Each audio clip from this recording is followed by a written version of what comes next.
구역 성경 공부에 참여하시는 성도님들을 주님의 이름으로 축복합니다. 무더운 날씨가 서서히 지나가고 곡식을 무르익게 하는 막바지에 뜨거운 햇볕이 내리쬐는 초가을이 어느덧 다가온 듯합니다. 우리 안에도 그동안에 움츠러들었던 마음들을 다잡고 주님의 따사로운 은혜의 햇살 아래 활기를 되찾고 결실을 준비하는 시간이 되기를 바랍니다. 지금부터 9월 셋째 주 구역 성경 공부를 시작하겠습니다. 신앙 고백하시겠습니다. 전능하사 천지를 만드신 하나님 아버지를 내가 믿사오며 그 외아들 우리 주 예수 그리스도를 믿사오니 이는 성령으로 잉태하사 동정녀 마리아에게 나시고 본디오 빌라도에게 고난을 받으사 십자가에 못 박혀 죽으시고 장사한 지 사흘 만에 죽은 자 가운데서 다시 살아나시며 하늘에 오르사 전능하신 하나님 우편에 앉아 계시다가 저리로서 산자와 죽은 자를 심판하러 오시리라. 성령을 믿사오며 거룩한 공예와 성도가 서로 교통하는 것과 죄를 사하여 주시는 것과 몸이 다시 사는 것과 영원히 사는 것을 믿사옵나이다. 아멘. 찬송가 207장 찬송하시겠습니다.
오늘 함께 묵상할 성경 말씀은 열왕기상 5장 1절에서 18절 말씀입니다.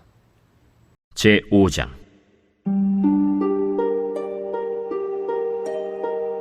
솔로몬이 기름 부음을 받고 그의 아버지를 이어 왕이 되었다 함을 두로왕 히람이 듣고 그의 신하들을 솔로몬에게 보냈으니 이는 히람이 평생에 다윗을 사랑하였습니다. 이에 솔로몬이 히람에게 사람을 보내어 이르되 당신도 알거니와 내 아버지 다윗이 사방의 전쟁으로 말미암아 그의 하나님 여호와의 이름을 위하여 성전을 건축하지 못하고 여호와께서 그의 원수들을 그의 발바닥 밑에 두시기를 기다렸나이다. 이제 내 하나님 여호와께서 내게 사방에 태평을 주심에 원수도 없고 재앙도 없도다. 여호와께서 내 아버지 다윗에게 하신 말씀에 내가 너를 이어 내 자리에 오르게 할 내 아들 그가 내 이름을 위하여 성전을 건축하리라 하신 대로 내가 내 하나님 여호와의 이름을 위하여 성전을 건축하려 하오니 당신은 명령을 내려 나를 위하여 레바논에서 백향목을 베어내게 하소서. 내 종과 당신의 종이 함께할 것이요 또 내가 당신의 모든 말씀대로 당신의 종의 삭슬 당신에게 드리리이다. 당신도 알거니와 우리 중에는 시돈 사람처럼 벌목을 잘하는 자가 없나이다. 히람이 솔로몬의 말을 듣고 크게 기뻐하여 이르되 오늘 여호와를 찬양할지로다.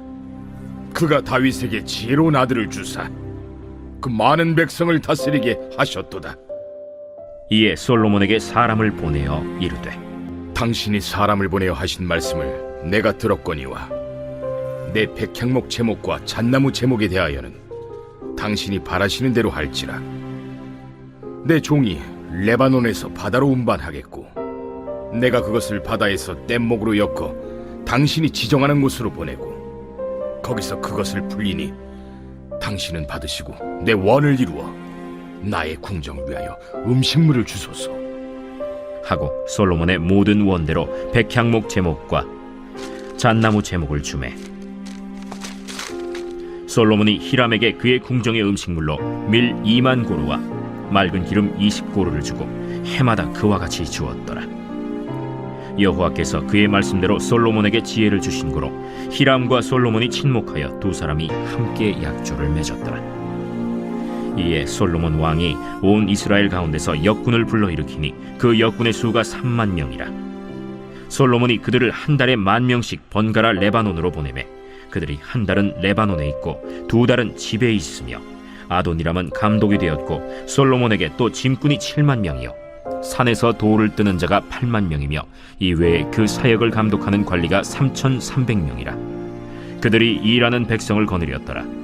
이에 왕이 명령을 내려 크고 귀한 돌을 떠다가 다듬어서 성전의 기초석으로 놓게 하매 솔로몬의 건축자와 히람의 건축자와 그발 사람이 그 돌을 다듬고 성전을 건축하기 위하여 제목과 돌들을 갖추니라.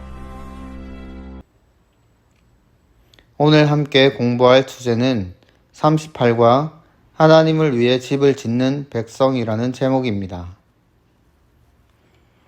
오늘 본문의 말씀은 다윗 왕의 뒤를 이어 이스라엘의 왕이 된 솔로몬이 다윗 왕의 일생의 소원이었던 성전 건축의 소망을 이어받아 본격적으로 준비하는 과정을 보여주고 있습니다. 솔로몬의 업적 중 가장 뛰어난 것은 다윗이 건축하지 못한 성전을 완공한 일입니다.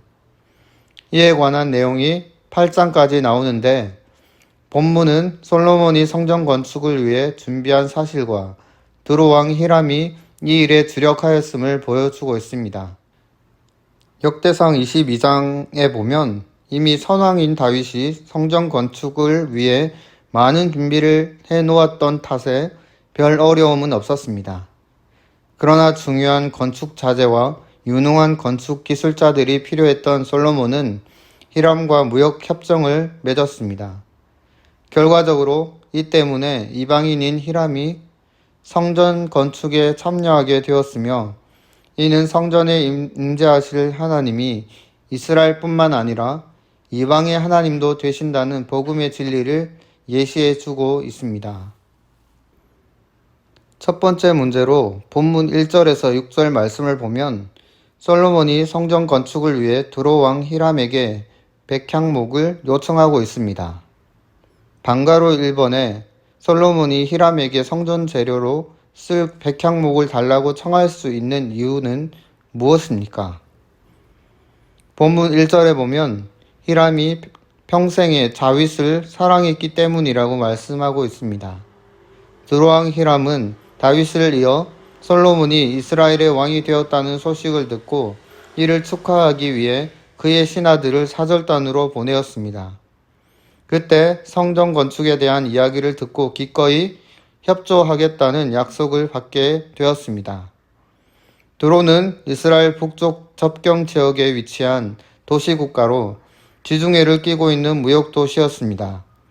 히람은 항구에서 지중해 쪽으로 730여 미터 떨어진 안반을 요새화하여 나라의 기틀을 마련한 인물로 사무엘하 5장 11절에서 12절에 보면 다윗 시대에도 왕궁 건설을 돕기 위해 건축자재와 인부들을 보냈던 바가 있었습니다. 이러한 우호 관계는 솔로몬 때까지 이어져 이방인이면서도 성전 건축에 큰 기여를 하게 됩니다. 이처럼 좋은 관계는 선한 일을 이루는 통로가 됩니다. 이 때문에 사도 바울은 로마서 12장 18절에서 할 수 있거든 너희로서는 모든 사람과 더불어 화목하라고 교훈하고 있습니다. 방가로 이번에 다윗이 성전을 건축하지 못한 이유는 무엇입니까? 3절에 보면 다윗은 사방의 전쟁으로 말미암아 여호와께서 그의 원수들을 그의 발바닥 밑에 두시기를 기다려야 했습니다. 다윗이 성전을 건축하지 못한 이유는 크게 세 가지로 볼 수 있습니다. 첫째는 하나님은 다윗의 성전 건축을 거절하시면서 오히려 하나님이 다윗의 집을 세우시겠다고 말씀하셨습니다. 사무엘하 7장 4절에서 12절 말씀에 보면 이는 다윗의 가문과 성전의 주관자가 하나님이심을 명확히 하시는 일이었습니다. 두 번째는 역대상 22장 8절 말씀에 따르면 피를 많이 흘린 전쟁의 사람 다윗은 성전 건축의 의미를 온전히 드러내기에 적합하지 않은 인물인 까닭이었습니다. 세 번째는 오늘 본문의 말씀처럼 솔로몬의 때에 찾아온 온전한 평화의 시기가 성전 건축의 적기인 이유였습니다. 방가로 3번에 여호와께서 다윗에게 주신 약속은 무엇입니까? 5절 말씀에서 하나님께서는 너를 이어 내 자리에 오르게 할 내 아들 그가 내 이름을 위하여 성전을 건축하리라고 약속하셨습니다. 열왕기상 8장 18절에 보면 하나님께서는 다윗의 성전 건축을 막으셨지만 그의 마음만은 기쁘게 받으셨습니다. 그리고 그의 아들 솔로몬으로 하여금 성전을 건축하게 하겠다는 약속을 주셨습니다. 이처럼 성전 건축은 사람의 열망이나 헌신으로 주도되는 사역이 아니라 오직 하나님의 뜻에 따라 이루어지는 사역입니다. 오늘 그리스도 안에서 성전된 우리의 몸을 세워가는 일도 마찬가지입니다. 우리는 거룩함을 열망해야 하고 또한 헌신해야 하지만 그보다 먼저 이루시는 분은 오직 하나님이심을 온전히 인정해야만 합니다. 나눔 1번에 히람은 이방인이지만 다윗을 사랑했기에 성전 건축에 참여합니다. 이처럼 성도가 하나님 앞에서 바르게 살 때 그것을 본 불신자들도 하나님께 마음을 열 수 있습니다. 믿는 이들의 어떠한 모습이 불신자로 하나님께 마음을 열게 만드는지 서로 이야기해 보시기 바랍니다. 나눔 2번에 다윗은 성전 건축을 열망했지만 하나님은 그의 아들이 성전을 지을 것이라고 하셨습니다. 우리 계획과 하나님의 계획이 다르고 우리 때와 하나님의 때가 다를 수 있습니다. 하나님이 내 생각과 다르게 응답하신 경험을 나눠보고 응답을 기다리는 과정에서 어떠한 자세가 필요한지 이야기해 보시기 바랍니다. 두 번째 문제에서 본문 7절에서 18절 말씀을 보면 솔로몬과 히람 사이에 무역을 통한 물자 교환이 이루어졌습니다. 그리고 솔로몬은 역군들을 세워 성전 건축을 위한 제목과 돌들을 갖추는 장면이 등장하고 있습니다. 방가로 1번에 솔로몬의 청을 듣고 두로왕 히람은 어떻게 반응합니까? 본문 7절 8절 말씀에 보면 두로왕 히람은 솔로몬의 제안에 크게 기뻐하며 여호와를 찬양하고 솔로몬이 원하는 제목을 주기로 약속했습니다. 히람이 솔로몬의 제안을 크게 기뻐한 것은 단지 오랫동안 이어져 온 우호 관계 때문만은 아니었습니다. 두로 지역은 좁은 해안지대인 까닭에 작물 재배가 어려워 식량을 수입에 의존해야 했습니다. 따라서 솔로몬과의 거래는 두로에게도 매우 유익한 일이었습니다. 무엇보다 거대한 성전 공사를 실행할 만큼 강성해진 이스라엘의 국력은 이방인 히람조차 여호와를 인정하게 할 만큼 그 영향력을 발휘하고 있었습니다. 하나님이 주시는 구약시대의 이스라엘의 번영은 신약시대의 성도가 누리는 영적 부요함을 상징합니다. 성도가 성령으로 충만하고 영적으로 부요할 때 그의 주변은 자연스럽게 그 은혜의 영향을 받게 되는 것입니다.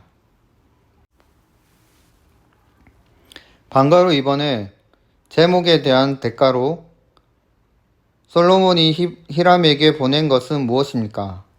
본문 11절 말씀을 보면 솔로몬은 히람에게 그의 궁정의 음식물로 밀 2만 고르와 맑은 기름 20고루를 해마다 주었습니다.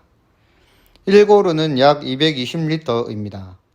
그러므로 밀 2만 고루는 약 440만 리터, 기름 20고루는 4,400리터가 됩니다. 맑은 기름이란 올리브유 가운데서도 깨끗한 고급 기름을 뜻합니다.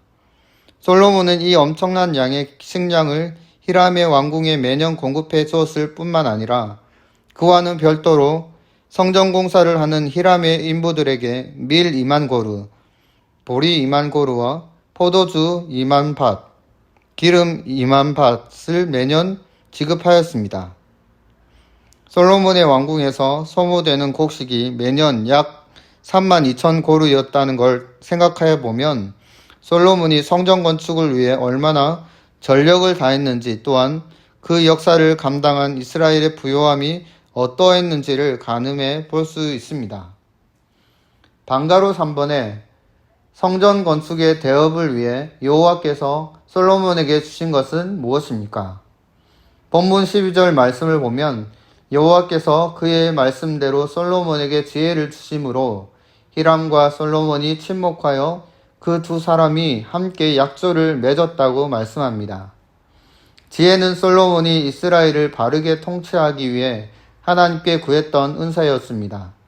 솔로몬은 장수나 부 혹은 복수 같은 개인적 소원이 아니라 이스라엘 공동체를 위한 소원을 내놓았고 그 소원에는 하나님의 지혜 없이는 왕의 직무를 제대로 수행할 수 없다는 겸손한 고백이 담겼습니다. 열왕기상 3장 5절에서 14절에 보면 솔로몬의 소원을 크게 기뻐하신 하나님은 솔로몬이 구한 지혜뿐만 아니라 부와 영광과 장수를 약속하셨습니다.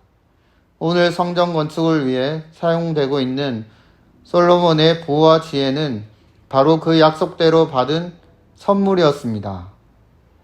나눔 3번에 솔로몬이 성전 건축이라는 대사를 이루기 위한 외교적 성취를 얻어내고 다양한 재원을 마련할 수 있었던 것은 그가 하나님께 구하여 얻은 지혜 때문이었습니다.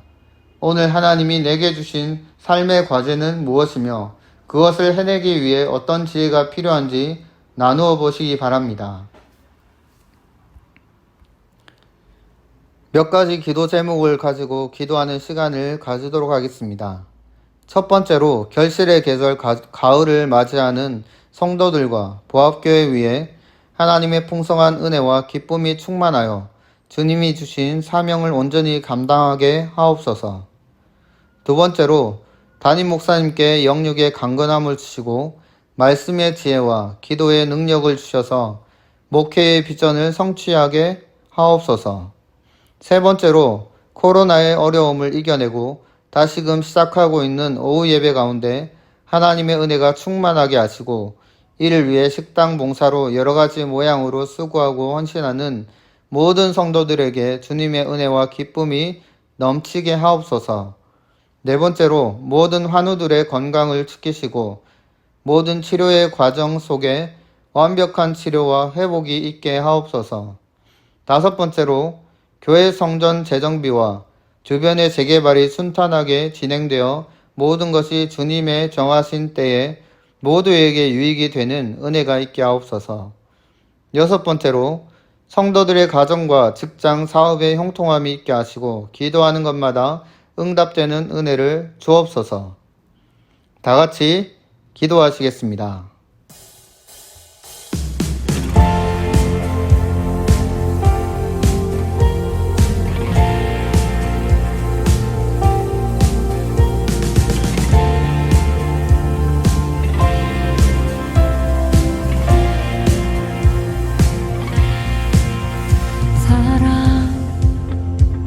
넘치게 주시는 사랑, 날 자녀 삼아 주신 그 사랑 귀하다 하셨네. 그 사랑 세상이 본 적 없네. 주가 우리 죄 위하여 십자가 달리사 죽기까지 사랑하셨네. 주님 그 사랑 감사해. 날 위해 십자가 달리신 주의 그 사랑 감사해. 날 자녀 삼으심 주님 택하심 감사해. 날 자녀 삼으신 주님, 오 예수님 찬양하리 영원토록. 사랑 내 죄보다 크신 사랑, 온유하고 겸손해 끝까지 나를 오래 참고 기다리시네. 그 사랑 수렁에서 건지시고 반석 위에 세우시며 늘 함께 하시니 주님 그 사랑 항상 난 믿네. 주님 그 사랑 감사해. 날 위해 십자가 달리신 주의 그 사랑 감사해. 날 자녀 삼으신 주님 택하신 감사해. 날 자녀 삼으신 주님, 오 예수님 찬양하리 영원토록. 여름의 매서운 폭우와 더위를 잘 견디고 결실의 계절 가을을 맞이하게 하심을 감사드립니다. 이제 우리 안에도 그동안의 코로나 바이러스로 인해 움츠러들었던 모든 무거운 짐들을 내려놓고 하나님의 은혜 속에 마음껏 들어와 추수의 계절을 준비하게 하옵소서. 주님의 사랑으로 세우신 보합교회 위에 성령으로 충만하게 하시고 세우신 담임 목사님께 영육의 강건함을 주셔서 천국의 서기관으로 옛것과 새것을 마음껏 꺼내어 성도들에게 풍성히 나누어 주게 하시고 기도하시는 모든 기도 제목들이 응답되는 은혜를 주옵소서. 코로나 바이러스로 인해 멈추었던 오후 예배가 재개되었습니다. 진행되는 모든 순서 위에 주님의 은혜가 충만하게 하시고 9월 재헌신을 위한 예배를 통해 모든 기관과 부서들이 하나 되어 주님이 주신 귀한 사명들을 마음에 새기고 다시금 일어나게 하옵소서. 이를 위해 식당 봉사로 수고하시는 각 교구 위에 하나님의 기쁨과 은혜를 충만히 부어주셔서 섬김과 헌신을 통해 하나님께서 예비하신 모든 신령한 은혜를 부어 주옵소서. 계속되는 성전 재정비를 통해 교회가 더욱 아름답게 단장되게 하시고 주변의 재개발이 주님의 때에 필요한 기관들이 잘 선정되어서 교회와 지역에 유익이 되도록 진행되게 하옵소서.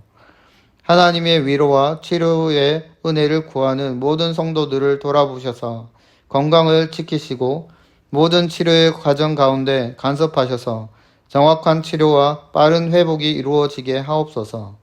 모든 성도들의 가정 가운데 늘 평강으로 함께 하셔서 하시는 모든 직장과 사업, 학업 위에 주님의 지혜와 형통이 있게 하옵소서. 우리의 모든 삶이 주님 안에서 늘 기뻐하며 감사가 넘치기를 소망합니다. 예수님의 이름으로 기도합니다. 아멘. 주기도문으로 마치겠습니다. 하늘에 계신 우리 아버지여, 이름이 거룩히 여김을 받으시오며 나라의 임하옵시며 뜻이 하늘에서 이룬 것 같이 땅에서도 이루어지이다. 오늘날 우리에게 일용할 양식을 주옵시고 우리가 우리에게 죄 지은 자를 사하여 준 것 같이 우리의 죄를 사하여 주옵시고 우리를 시험에 들게 하지 마옵시고 다만 악에서 구하옵소서. 대개 나라와 권세와 영광이 아버지께 영원히 있사옵나이다. 아멘.